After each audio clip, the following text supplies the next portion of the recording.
Hi, guys. I'm Lawrence from XD Academy. Today, I'll be speaking with Chris Holland of Holland and Marie.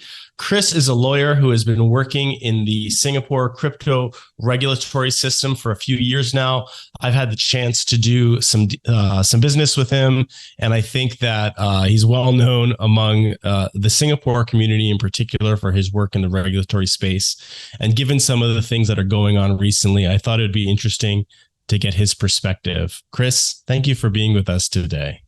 Lawrence, it's great to see what you've achieved with the podcast and XD Academy, and I'm very excited and honored to be one of your guests. Thank you. We're very happy to have you. Chris, for anyone that doesn't know you, would you mind doing a quick introduction about yourself? Sure. So I'm a New York lawyer, grew up in Long Island, New York, and was working at a law firm there at Clifford Chance, and they had a 3-month rotation to Hong Kong, which I took and extended to about 22, 23 years.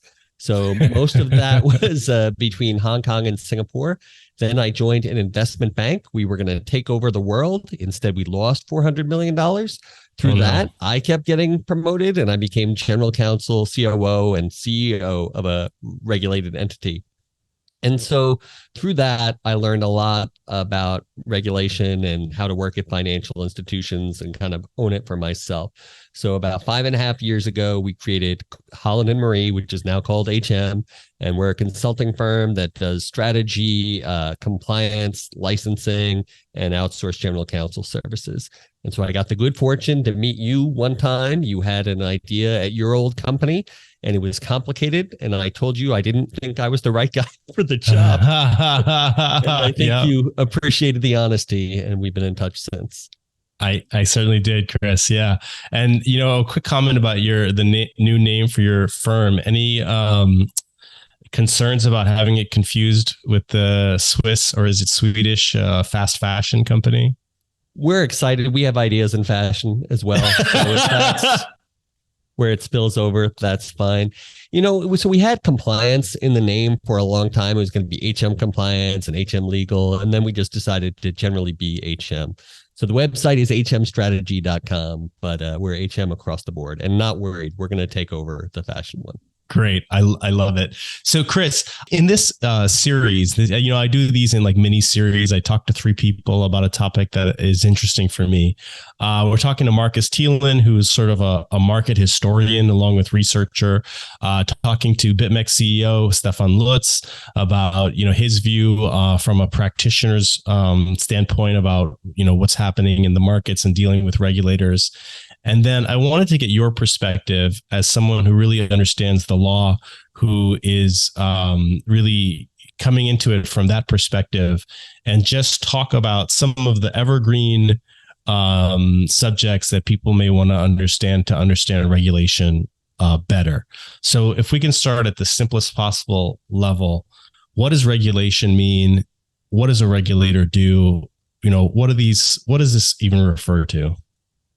Regulation is pain and suffering. If you can operate your business without being regulated or licensed, you should consider doing that. Now, that's not really true, and there's lots of licensed firms that are very successful, right? But you need to go into it. If you're going to be a licensed financial institution, that is a serious matter, and the license application can take a long time. And once you're regulated, the regulator has the ability to oversee all of your operations, not just the regulated activities, but the unregulated as well. And sometimes you just want to make a practical business decision, and instead there's all these things you have to consider. So that's my first take. Like, what does it mean to be regulated? It can be quite onerous on companies, and there can be a lot of cost involved. So for business people, I always say, why are you trying to get this license? Why does this make sense?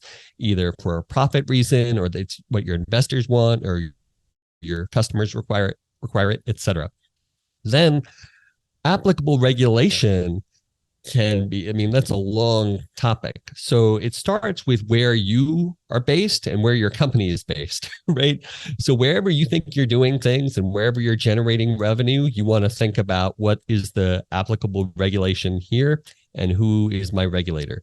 Then you need to think about the customers that you are offering to. So if you are selling tokens all over the world, and you are soliciting customers, there might be laws in their jurisdictions, right, about how you have to offer your products. So that's where regulation can be very complicated. I mean, you know this from BitMEX, right? So BitMEX originally in Hong Kong, and I guess had a Seychelles entity. Where did it get sued? In the United States. So, regulation can be, it's really global depending on where your customers are and where you attract the most attention. Regulators are a mix of people who've come from like a law firm or a consulting background, or have grown up, like made their way from the top, or potentially just been appointed. They have like an industry expertise and then have been appointed to lead. And it's very important to remember that they are basically just working at a company like the rest of us. So they have a boss, they have colleagues, right? They have KPIs and everything else. And so on the one hand, regulation is a type of law where it's very academic and it's just like the other areas. On the other hand, it's very relationship based with the regulator. Because if you have a regulated business, you're going to be talking to that regulator all the time. And even if you have an academic disagreement, you have to know they are in your life. And so if they don't agree with how you're doing it, it's not like, oh, we can go on. They're going to say, well, I have a whole industry to regulate. I can't have you doing it your way. We have to resolve this. So there's a lot of human relationships to regulation as well. Yeah, that makes a lot of sense.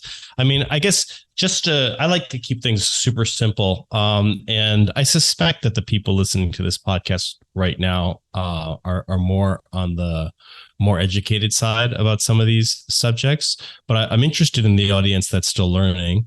And so for their benefit, maybe to give an example of regulation is, let's say you want to open a restaurant, right? You can't just rent out a commercial space and start serving people food. There's going to be some government body that says, what standards you have to hold for sanitation, for example, and probably a variety of other things in order to give you a license to practice the business of food service, right? And then maybe you say, hey, I want to serve alcohol, right? That's probably a different regulation. And that's something that probably people would kind of understand. And the truth is that it just works the same way in the financial services space, depending on what you want to do and where you are and, who your customers are and where they are, is how these different regulators get involved. And their goal really is to keep people safe. Right. In the same way that we're trying to keep people from getting food poisoning or keep minors from drinking. The financial regulators are trying to keep people from being defrauded or keep people, safe in their financial dealings. Is that fair?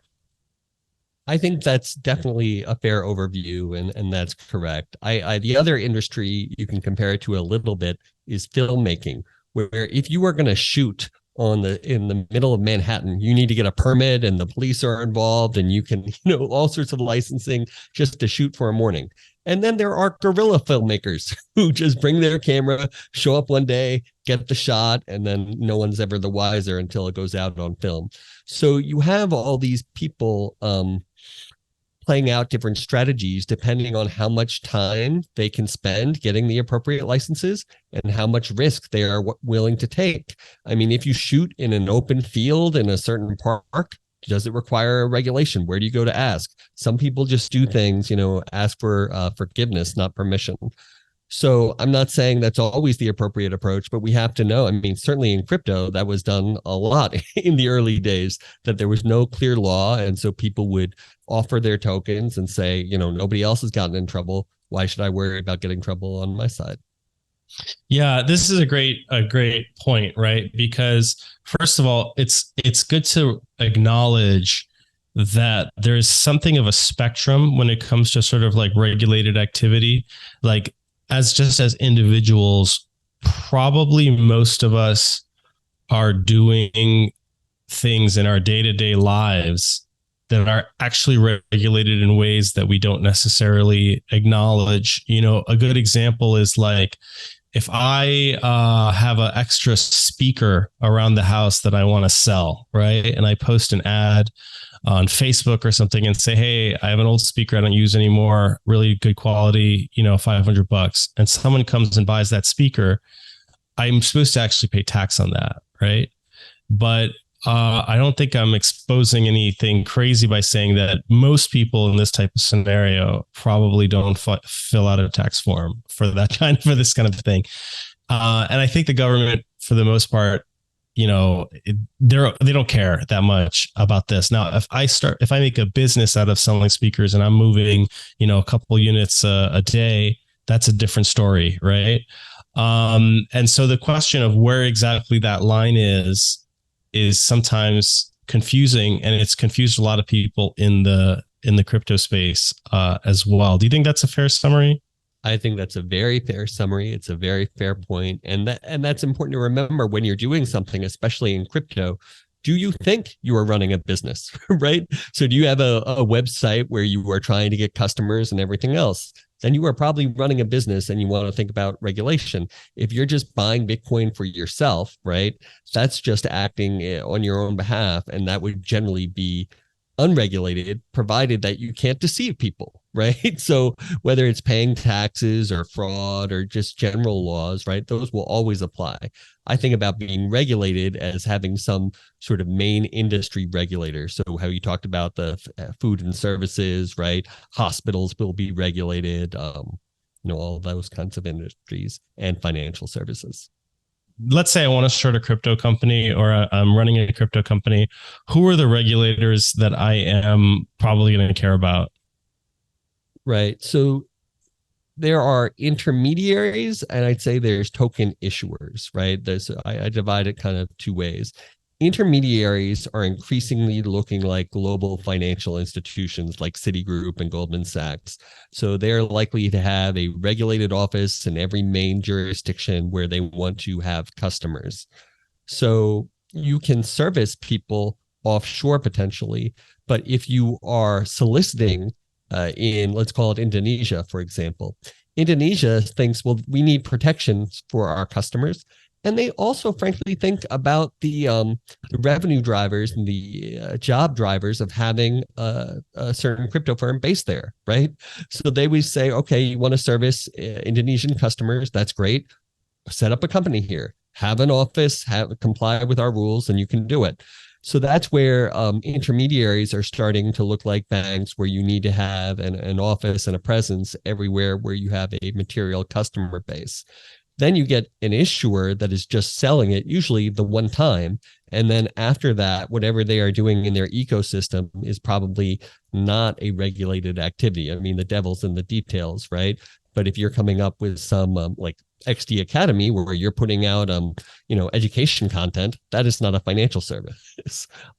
Depending on if you had a platform that exchanged a bunch of tokens, that would be different. But the education part is not a regulated activity. So you would really think about regulation just for the initial issuance, the initial fundraising. And you want to think about whether you have a securities offering or not, and what the rules are if you were trying to raise funds via a token offering. I'll go back to the question, or maybe I need to be more specific about regions. I know, Singapore is where you've sort of made your home for a while. You know a lot about the Singapore regulatory system. If I'm running a crypto business in Singapore, who are the regulators that matter? Monetary Authority of Singapore, number one regulator that matters. And they've been looking at the space for a while. Probably in 2018, 19, they created a guide for digital token offerings, right? So that was mainly because of all the ICOs that were happening nominally out of Singapore. And then they launched the Payment Services Act, which went into effect in 2020. And that really regulates intermediaries, right? So buying and selling, dealing in cryptocurrencies, or facilitating the exchange. Those are the two things that are regulated today. And then the MAS is also going to regulate custody and a few other activities going forward. They are definitely you still have to pay taxes if you have a company here, right? But in terms of the regulator who's governing your conduct, that would be the Monetary Authority of Singapore.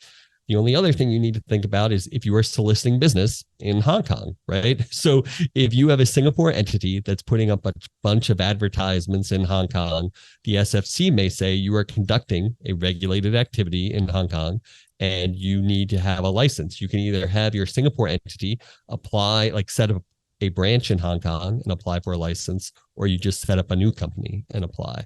So in general, if you're a Singapore person, the Monetary Authority of Singapore is your regulator. But if the majority of your customers or a significant portion of your customers are in some other country, you may need to think about the regulator there also.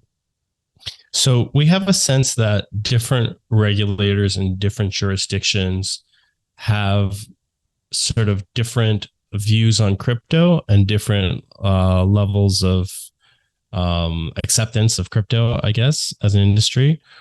What would you say is the most crypto loving, major regulatory jurisdiction out there? As of right now, I'd say it's Hong Kong. The most energy right at this moment is Hong Kong.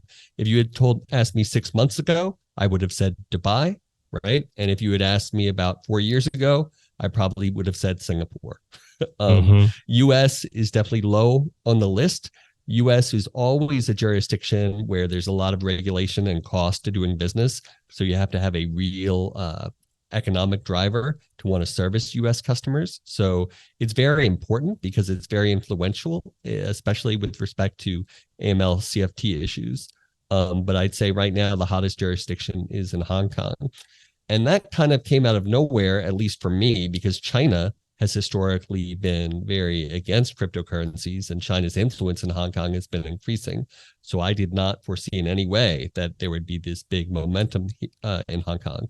What I think has happened is after COVID and a lot of business had slowed down there, Hong Kong was looking at other industries that they could rally to support that business environment.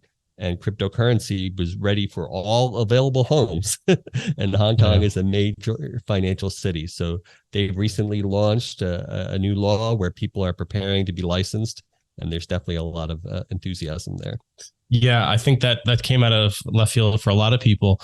What is it about the Hong Kong regulation that makes you say they're even more crypto friendly than Dubai? I think the reason they're more crypto friendly is not about the law. It's about the longstanding reputation of Hong Kong. Hong Kong has been a major financial hub since like the 80s, right? And, people have listed there and they've, all the banks are there and everything else. Dubai and the UAE is like a gray jurisdiction from an AML CFT perspective. So although it's very welcoming to crypto businesses and a lot of companies are going there, there's also risk that over the medium term, the rules are going to really tighten. Whereas Hong Kong has always been considered a very safe jurisdiction from AML CFT. So I think if you can get a secure spot in Hong Kong, that's really as blue chip as you can get at this point. And I think that makes it that much more attractive. Yeah. Okay. That makes a lot of sense. So it's not so much that Hong Kong is, even more so rolling out the red carpet for crypto companies than the UAE. It's just that the UAE maybe isn't quite on the same level as Hong Kong as being considered really a tier one financial center. It's going to have regulations that people really respect. That is exactly right. I need you to follow me and summarize my points better. No worries. Okay, cool, man. And I guess we can't end this discussion without talking about the regulatory situation of the, probably the largest market in the world, a place that you and I once called home. What's happening in the US? There was an interview that Brian Armstrong, the CEO of Coinbase, did with the Wall Street Journal in the last week. And I think that's a really terrific interview that teaches you about regulation and also teaches you about what's going on with Binance and Coinbase. So for any of the audience members out there who want to know more and want to see a very sensible approach, I don't know Brian Armstrong, but I was very impressed with what he said during that half-hour interview. And what's going on is the SEC has filed 2 civil actions, one against Binance and one against Coinbase. And both of those allege that they are operating as unlicensed securities exchanges. But Binance, I'd say there's definitely more there. The cases are not exactly the same. And the Binance founder is being sued, and they're saying that they are not adequately protecting customer funds. So I'd say Binance is in more jeopardy generally and the accusations are more severe.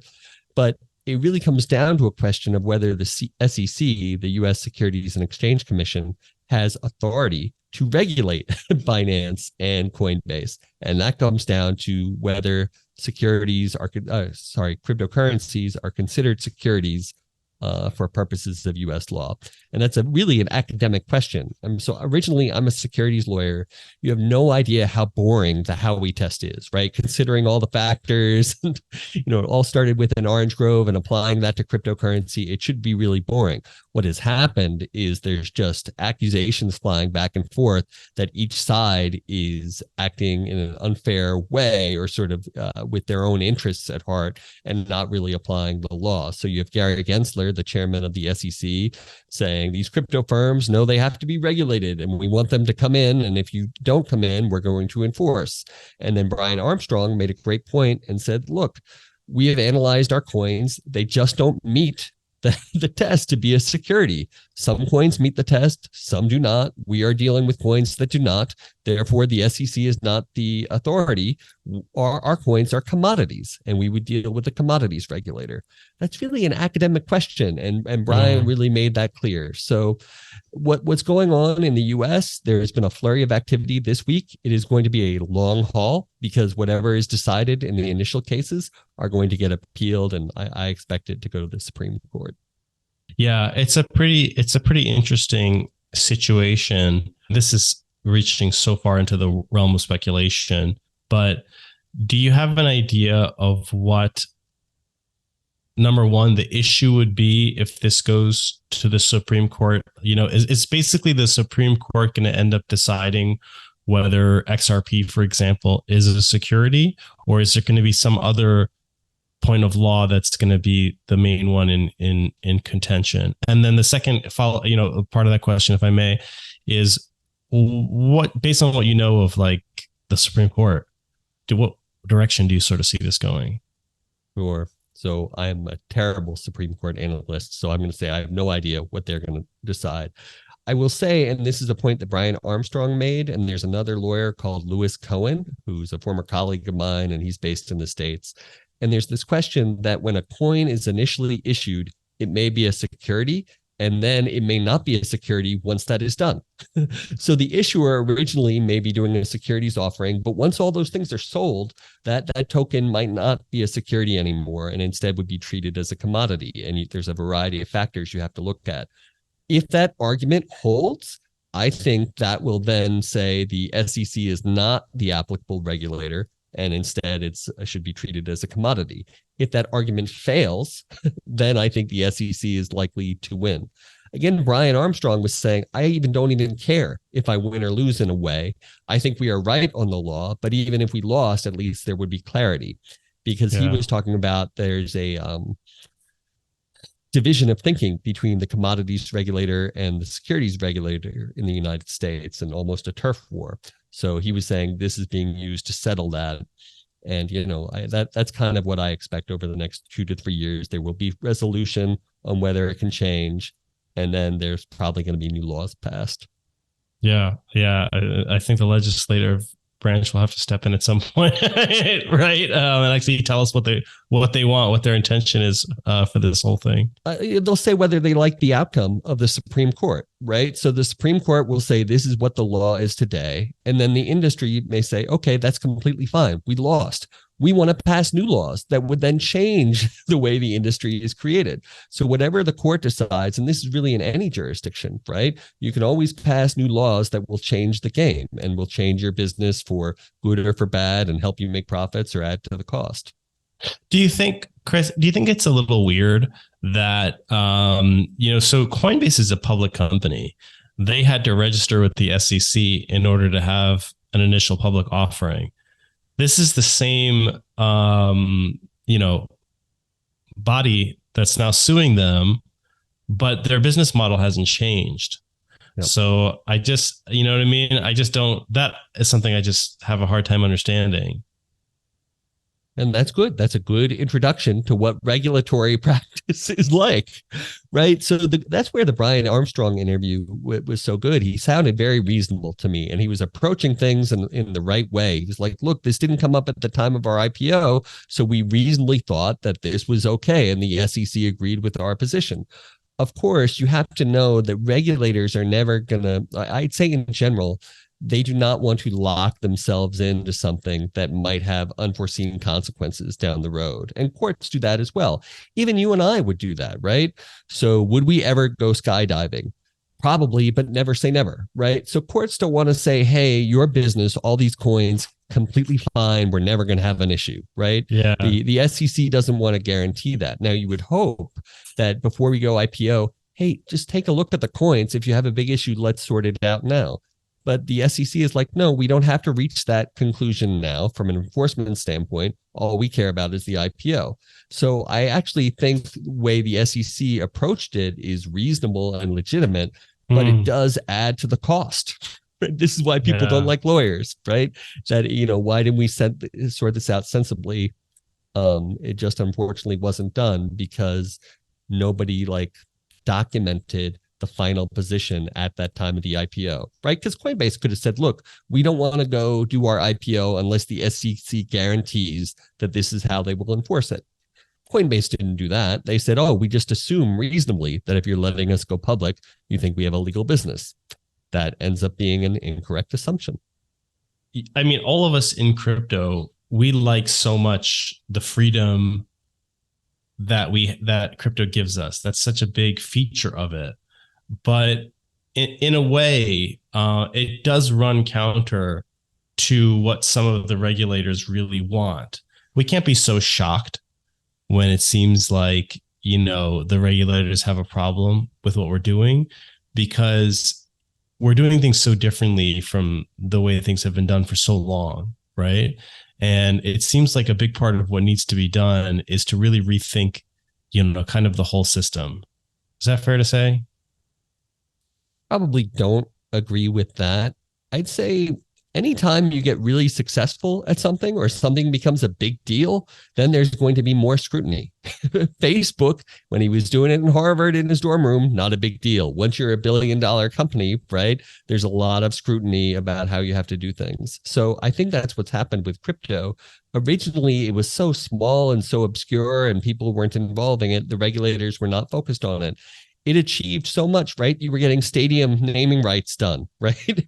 Yeah. Regulators are like, okay, time to take a hard look at what's going on. Who got legal opinions and what did they say and all that stuff. So I am not surprised by how this is played out, because it's played out the same way in other industries. Fantasy sports is a great example in the United States. People were playing fantasy football forever. Then DraftKings and, FanDuel were putting out all this money and free stuff. And then suddenly you had a ton of laws regulating the space. So I think that's where crypto stands. In terms of the freedom aspects, I think that's where people who are buying the tokens need to realize, if you are trading through a intermediary, whether it's Coinbase or something else, that's very akin to trading with JP Morgan, right? And Citibank. These are all financial institutions. So if the freedom you were looking for was to get away from intermediaries, that is not happening if you're trading with a regulated crypto firm. Yeah, fair enough. Okay, Chris, really happy to have you on the podcast. You're a super smart guy, and I'm very happy to have access to you and your expertise. As you know, the way that we design these series is I have an individual conversation with 3 different people about a subject that I find interesting. In our case, we're talking about kind of regulation and the status of how things are. I look forward to continuing this conversation with you in person next week, along with BitMEX CEO Stefan Lutz and crypto historian and researcher Marcus Thielen. So I think that's going to be a blast. But thank you for being here today, and look forward to seeing you next week. Me too. Thank you, Lawrence. I look forward to seeing you as well. Hey guys, I hope you enjoyed this conversation as much as I did. If you're interested in learning more about any of the subjects we spoke about today, or you just want to meet some cool, helpful people in the space, please consider joining us at the XD Academy Discord, dsc.gg/XD Academy.